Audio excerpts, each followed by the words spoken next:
Good afternoon. આપ જોઈ રહ્યા છો ગુજરાત ન્યૂઝ અને સમાચારોની સાથે હું છું હેતવી. વાત કરીએ વિગતવાર સમાચારો પર તે પહેલા જો લઈએ હેડલાઇન્સ. પતિ પત્ની और वो કોંગ્રેસના મોટા નેતા યુવતી સાથે રૂમમાં હતા અને અચાનક જ પત્ની આવીને પકડ્યા. ખાદ્યતેલના ભાવોને વધુ ઘટાડવા માટે કેન્દ્ર સરકારે પામતેલની બેઝ ઇમ્પોર્ટ પ્રાઇસમાં ઘટાડો કર્યો. હજી વધારે સસ્તું થશે ખાદ્યતેલ. આણંદ કૃષિ યુનિવર્સિટીના હવામાન વિભાગે આગાહી કરતા કહ્યું કે ગુજરાતમાં 20 જૂનથી ચોમાસું સક્રિય થશે. સુરેન્દ્રનગર કેનાલમાં પાણી છોડવા મુદ્દે ખેડૂતોના ઉપવાસ પર ઉતર્યા. નર્મદાની કેનાલમાં જ ખેડૂતો રામધૂન શરૂ કરી ઉપવાસ પર ઉતર્યા.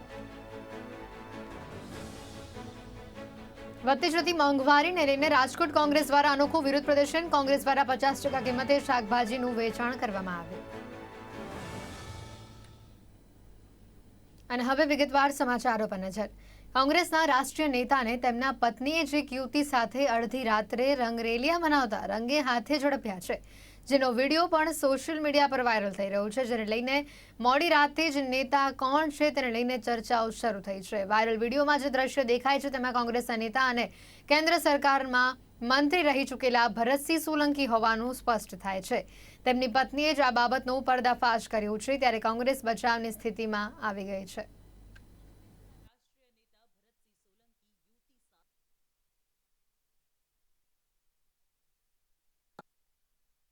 કોંગ્રેસના રાષ્ટ્રીય નેતા ભરતસિંહ સોલંકી યુવતી સાથે અડધી રાત્રે રંગરેલિયા મનાવતા રંગે હાથે ઝડપાઈ ગયા હતા, જેનો વિડીયો સોશિયલ મીડિયામાં વાયરલ થયો છે. આ ઘટના ગુજરાતના આણંદના આશ્રય બંગલોની છે, જ્યાં મોડી રાત્રે તેમના પત્ની રેશમા સોલંકીએ બારણું ખખડાવ્યું. દરવાજો ખોલતાની સાથે જ તેમના નેતા પતિદેવ પ્રગટ થયા. તેમની બાજુમાં યુવતી પણ ઊભી હતી, ત્યારે યુવતીને જોઈને તેમના પત્નીનો ગુસ્સો સાતમા આસમાને પહોંચી ગયો. જોકે ભરતસિંહે પત્નીને ધક્કો મારી પાડી દીધા, ત્યારે તેમણે હુબાળો મચાવ્યો હતો. બૂમાબૂમ સાંભળી સોસાયટીના રહીશો દોડી આવ્યા અને ભીડ થઈ ગઈ હતી. ત્યારે નેતાજી અને તેમની પ્રેમિકા ભાગવા માંડ્યા, પણ નેતાજીની પત્નીએ બંનેને મેથી પાક ચખાડ્યો હતો. આ પ્રકારનું કૃત્ય કરનાર ભરતસિંહ સોલંકી ગુજરાતના પૂર્વ મુખ્યપ્રધાન માધવસિંહ સોલંકીના પુત્ર છે. તેઓ કેન્દ્રીય મંત્રી પણ રહી ચૂક્યા છે. ત્યારે ગુજરાત પ્રદેશ કોંગ્રેસના 2 વખત પ્રમુખ પણ રહી ચૂક્યા છે. ત્યારે તેમની પત્ની રેશમા સોલંકીને માહિતી મળી હતી કે ભરતસિંહ સોલંકી કોઈ યુવતી સાથે આણંદના સ્થિત તેમના પોતાના ઘરે રંગરેલિયા મનાવી રહ્યા છે.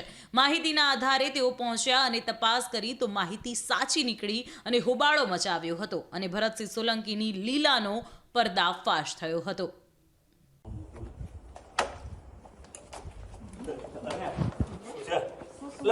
પોલીસ ને બોલ. પોલીસ ને હું બોલાવું છું. અરે બોલાય. અરે હું બોલાવું છું.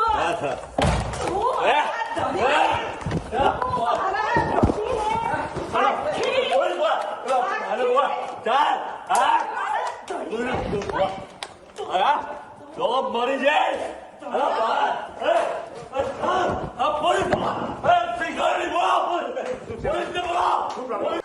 એ મારો નહીં થયો, આખી દુનિયા મેં છોડી દીધી એના માટે. ખબર છે તને? મારો બાપ મરી ગયો, એવી તારી દશા થશે તારી. એ મારી છોકરી જાગતી નથી, તારો બાપ બી અંદર ઇન્વોલ્વ છે.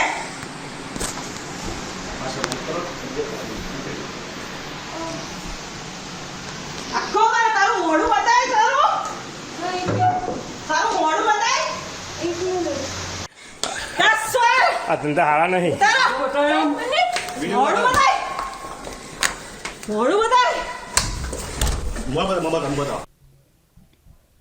ઉલ્લેખનીય છે કે થોડા દિવસ પહેલા કોંગ્રેસના મહિલા નેતાએ ભરતસિંહ સોલંકી પર સેક્સ મેનિયાક હોવાનો આરોપ લગાવ્યો હતો. આ બાબતે તેઓએ કોંગ્રેસના કેન્દ્રીય નેતૃત્વને પણ પત્ર લખીને રજૂઆત કરી હતી, પણ કોઈ પરિણામ આવ્યું ન હતું. ત્યારે હવે તેમના પત્નીએ જ જ્યારે તેમને રંગે હાથ ઝડપી લીધા હોવાનો વિડીયો વાયરલ થયો છે. જોકે આ વાયરલ વિડીયોની પુષ્ટિ અમે કરતા નથી, પણ આ ઘટનાથી કોંગ્રેસ બચાવની સ્થિતિમાં આવી ગઈ છે. આ અગાઉ પણ ભરતસિંહના પત્ની તેમના પર આ પ્રકારના આક્ષેપો કરી ચૂક્યા છે. ત્યારે જાણકારો માની રહ્યા છે કે ચૂંટણી પહેલા જ આ પ્રકારના વિડીયોથી પક્ષને નુકસાન થઈ શકે છે.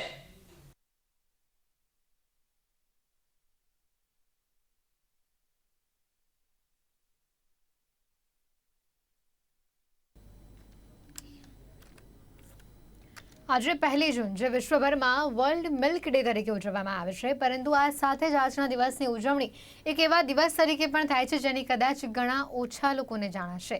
1 જૂન એટલે સામૂહિક જન્મદિવસ.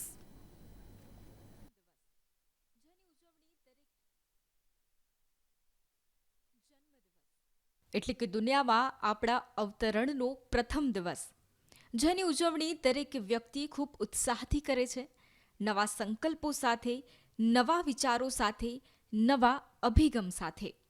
પરંતુ જન્મદિવસનું મહત્વ જેટલું આજના જમાનામાં છે તેટલું પહેલાંના જમાનામાં જ ન હતું. આજે માતા પિતા બાળકના જન્મની સાથે જ તારીખ, સમયની નોંધણી સત્વરે કરી લે છે. પરંતુ પહેલાં ટેકનોલોજી, સાક્ષરતા અને જાગૃતિના અભાવે પહેલાંના લોકો બાળકના જન્મની નોંધણી કરાવવાનું કે તેમની જન્મ તારીખ નોંધવાની તસ્દી લેતા ન હતા. એટલે કે બાળકના જન્મની તારીખની નોંધ લેવાતી નહીં. પરંતુ સ્કૂલમાં અભ્યાસ અર્થે જ્યારે બાળકોને મૂકવામાં આવે ત્યારે જન્મ તારીખની નોંધણી ફરજિયાત હોય છે. આ સમસ્યાનો એક દેશી જુગાડ કરવામાં આવ્યો. માતા પિતા પોતાના બાળકોની જન્મ તારીખ શૈક્ષણિક સત્ર શરૂ થયાની તારીખ એટલે કે 1 જૂન રાખી દેતા, જેથી આજના દિવસે ઘણા લોકો આજે તેમનો જન્મદિવસ ઉજવી રહ્યા છે. જો ગુજરાતના રાજકારણની વાત કરીએ તો 182 ધારાસભ્યોમાંથી 36 ધારાસભ્યોનો આજે બર્થડે છે, જેમાં ગુજરાત વિધાનસભાના પૂર્વ અધ્યક્ષ ગણપત વસાવા, શહેરી વિકાસના પૂર્વ રાજ્યમંત્રી શંકર ચૌધરી, શંભુજી ઠાકોરનો પણ સમાવેશ થાય છે. એટલે કે આજના દિવસે જન્મેલા લોકોની સાચી જન્મ તારીખ તો કંઈક અલગ જ છે. પરંતુ હવે સત્તાવાર રીતે 1 જૂન તેમની જન્મ તારીખ માનવામાં આવે છે. ગુજરાત ન્યૂઝ તરફથી આપ સર્વેને જન્મદિવસની હાર્દિક શુભકામનાઓ.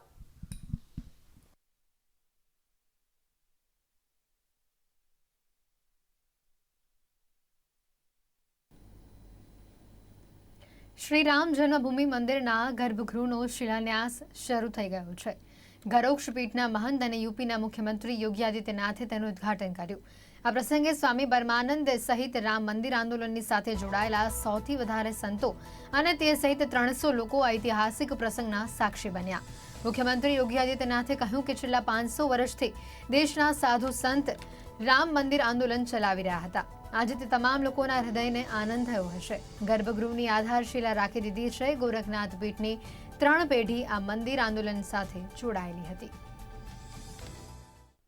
राम जन्मभूमि मंदिर निर्माण कार्य का शुभारंभ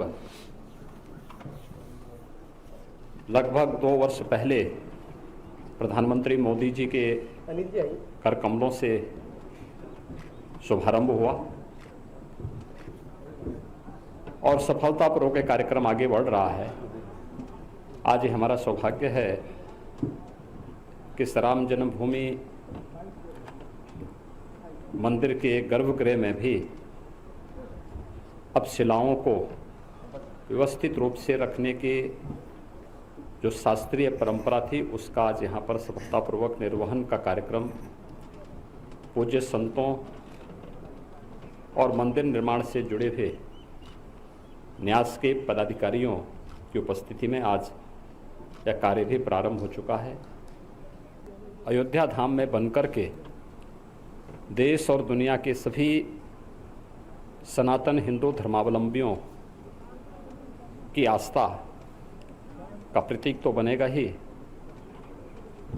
श्री राम जन्मभूमि मंदिर भारत का राष्ट्र मंदिर होगा.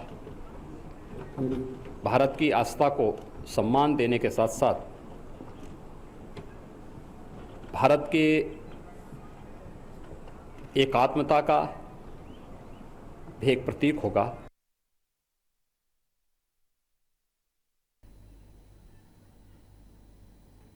ગાંધીનગરના મહાત્મા મંદિર ખાતે આજથી 2 દિવસ નેશનલ એજ્યુકેશન કોન્ફરન્સનો આરંભ થયો છે. કેન્દ્રીય શિક્ષણ મંત્રી ધર્મેન્દ્ર પ્રધાનની અધ્યક્ષતામાં કોન્ફરન્સ યોજાય છે. રાજ્યના મુખ્યપ્રધાન ભૂપેન્દ્ર પટેલ ખાસ ઉપસ્થિત રહ્યા હતા. 2 દિવસ માટેની આ કોન્ફરન્સમાં દેશના તમામ રાજ્યોના શિક્ષણ મંત્રીઓ, શિક્ષણ સચિવો અને શિક્ષણ સંસ્થાના વડાઓ ભાગ લઈ રહ્યા છે. કાર્યક્રમમાં ભાગ લેવા કેન્દ્રીય શિક્ષણ મંત્રી ધર્મેન્દ્ર પ્રધાન મંગળવારે સાંજે અમદાવાદ પહોંચ્યા હતા. નેશનલ એજ્યુકેશન કોન્ફરન્સમાં તમામ રાજ્યના શિક્ષણ મંત્રીઓ ઉપસ્થિત રહ્યા છે.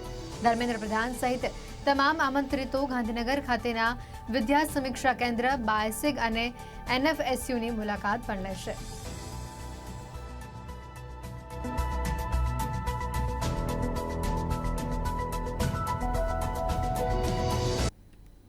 ભાવનગર શહેરના નવા બંદર રોડ પર આજે વહેલી સવારે 5:30 કલાકની આસપાસ એક ગમખ્વાર અકસ્માત સર્જાયો, જેમાં સ્વિફ્ટ કારમાં સવાર 4 યુવાનના ઘટના સ્થળ પર જ કમકમાટી ભર્યા મોત થયા હતા.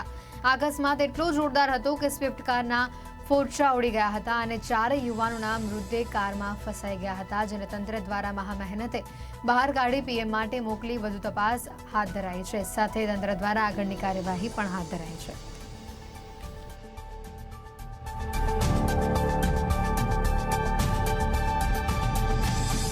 ભાવનગર શહેરના ભાવનગરથી નવા બંદર તરફ જવાના માર્ગ પર આજે વહેલી સવારે 5:30 વાગે એક કાર અને ડમ્પર વચ્ચે ગમખ્વાર અકસ્માત સર્જાયો હતો અને જેની અંદર ભાવનગર શહેરના કપરા વિસ્તારના 4 યુવકોના જે ઘટના સ્થળે મોત નીપજ્યા હતા. ચોક્કસ જે ઘટના છે કે ગમખ્વાર અકસ્માત કહી શકાય કે જેની અંદર કહી શકાય છે કે નવાપરાથી સ્વિફ્ટ કારની અંદર 4 યુવકો છે ભાવનગર તરફ આવી રહ્યા હતા, જ્યારે એક ડમ્પર જે છે એ નવા બંદર તરફ જઈ રહ્યું હતું, ત્યારે સામસામા આ બંને વાહનો છે ધડાકા પર અથડાઈ પડ્યા હતા અને જેની અંદર 4 લોકોના મોતની જે ઘટના જે છે હાલ આવે છે. મસ્ત મોટો પોલીસ કાફલો છે ઘટના સ્થળે દોડી ગયો છે. 4 યુવકોની લાશને હાલ બહાર કાઢી PM માટે ખસેડવામાં આવી છે.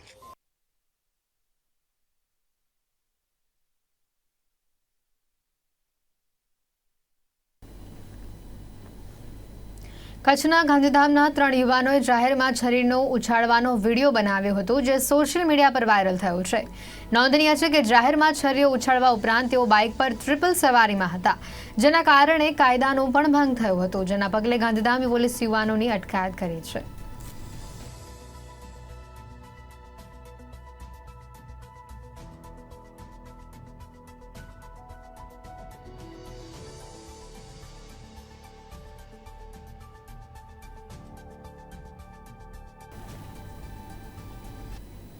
રાજ્યમાં અવારનવાર અકસ્માતની ઘટનાઓ સામે આવતી રહે છે, ત્યારે વધુ એક અકસ્માત થયાની ઘટના એક સામે આવે છે, જેમાં આણંદના વઘાસી નેશનલ હાઈવે પર હિટ એન્ડ રનની ઘટના બની છે, જેમાં અજાણ્યા વાહને ટક્કર મારતા 2 યુવકો 15 ફૂટ દૂર ફંગોળાયા હતા અને બંનેના ઘટના સ્થળ પર જ મોત થયા હતા. મૃતક યુવાન ઉત્તર પ્રદેશ અને બિહારના રહેવાસી હતા, તેમજ વઘાસી નજીક ખાનગી કંપનીમાં નોકરી કરતા હતા. બંને યુવાનોના મૃતદેહને PM માટે ખસેડાયા હતા. આણંદ ગ્રામ્ય પોલીસે અજાણ્યા વાહન ચાલક વિરુદ્ધ ગુનો નોંધીને આગળની કાર્યવાહી હાથ ધરી છે.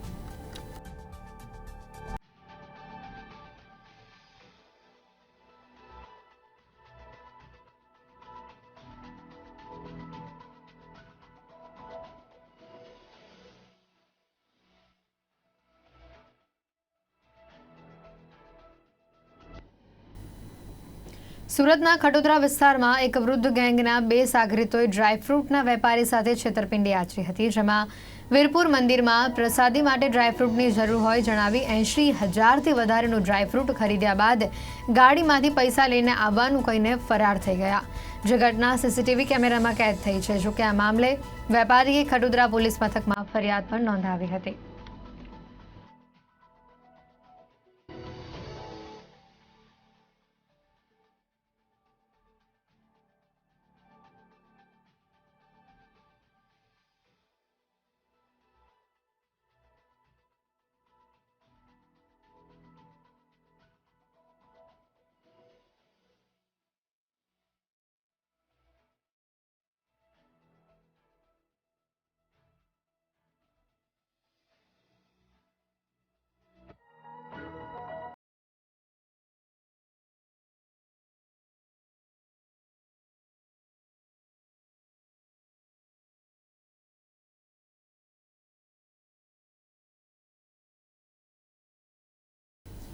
સ્ટાર્ટઅપને પ્રોત્સાહન આપનારી ભારતની સર્વપ્રથમ યુનિવર્સિટી અને નોલેજ હબ સ્વર્ણિમ સ્ટાર્ટઅપ અને ઇનોવેશન યુનિવર્સિટી ખાતે પ્રથમ પદવીદાન સમારોહ યોજાયો હતો. સ્વર્ણિમ યુનિવર્સિટીના પ્રથમ પદવીદાન સમારોહની સાથે SAP સેન્ટર ઓફ એક્સેલન્સ ઉદ્ઘાટન અને ફેકલ્ટી સ્ટુડન્ટ સ્ટાર્ટઅપ પ્રોજેક્ટ બાઇકનું અનાવરણ કરવામાં આવ્યું.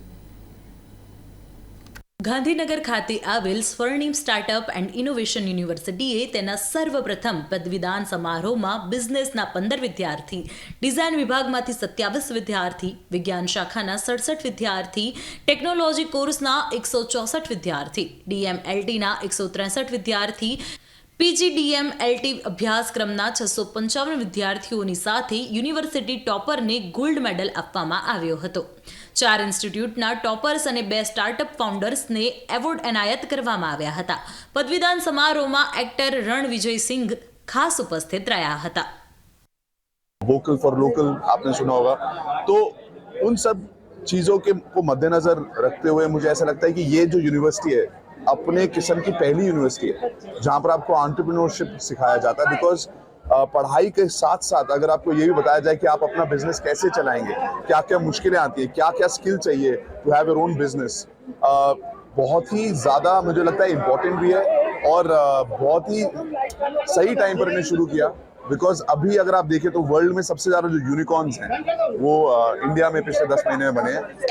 इट इज़ अ टाइम जहाँ पर हमारे जो बिजनेसमैन हैं, हमारे एंटरप्रेन्योर्स हैं, हमारे जो यूथ है वो आगे जाके अपना नाम बनाए, ग्लोबल ब्रांड्स बनाए जो सिर्फ इंडिया में नहीं बाहर भी हमारा इंडिया का नाम रोशन करें. And I am very happy कि मैं उसके एपी सेंटर में हूँ आज. You know is the first university जहाँ पर इन सब चीज़ों पढ़ाई के साथ साथ आपको ये भी सीखने को मिलता है. तो I am happy to be part of the culture and I am happy कि यहाँ पे आज उन स्टूडेंट्स के साथ इंटरेक्ट करने का मौका मिलेगा. And I feel really humbled and સ્વર્ણિમ યુનિવર્સિટીના પ્રથમ પદવીદાન સમારોહની સાથે SAP સેન્ટર ઓફ એક્સલન્સનું ઉદ્ઘાટન અને ફેકલ્ટી સ્ટુડન્ટ સ્ટાર્ટઅપ પ્રોજેક્ટ બાઇકનું અનાવરણ ગાંધીનગર દક્ષિણના ધારાસભ્ય શંભુજી ઠાકોર, નામાંકિત એક્ટર સાથે શિક્ષણ ક્ષેત્રે જોડાયેલા આમંત્રિતોની ઉપસ્થિતિમાં કરવામાં આવ્યું હતું.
દેશની આઝાદીના 75મા વર્ષની ઉજવણી નિમિત્તે ભાવનગર જિલ્લામાં જળસંગ્રહ માટે સરકાર દ્વારા કુલ 127 અમૃત સરોવર બનાવવાનું આયોજન હાથ ધરવામાં આવ્યું છે, જે પૈકી કુલ 75 તળાવોના કામો શરૂ કરી દેવામાં આવ્યા છે. જેમાં આજે ભાવનગર જિલ્લામાં અમૃત મહોત્સવ અંતર્ગત કેન્દ્રીય આરોગ્ય મંત્રી મનસુખ માંડવિયા વતન એવા પાલીતાણાના હણોલ ગામેથી તળાવ ઊંડા ઉતારવાની કામગીરીનો પ્રારંભ કરાવ્યો હતો.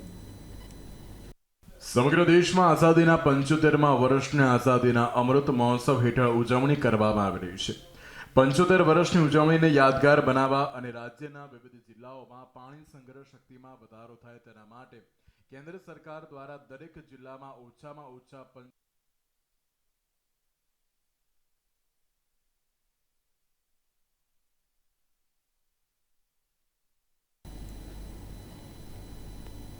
તો આ હતા અત્યાર સુધીના સમાચાર. વધુ સમાચાર માટે આપ જોતા રહો ગુજરાત ન્યૂઝ સત્યની સાથે. નમસ્કાર.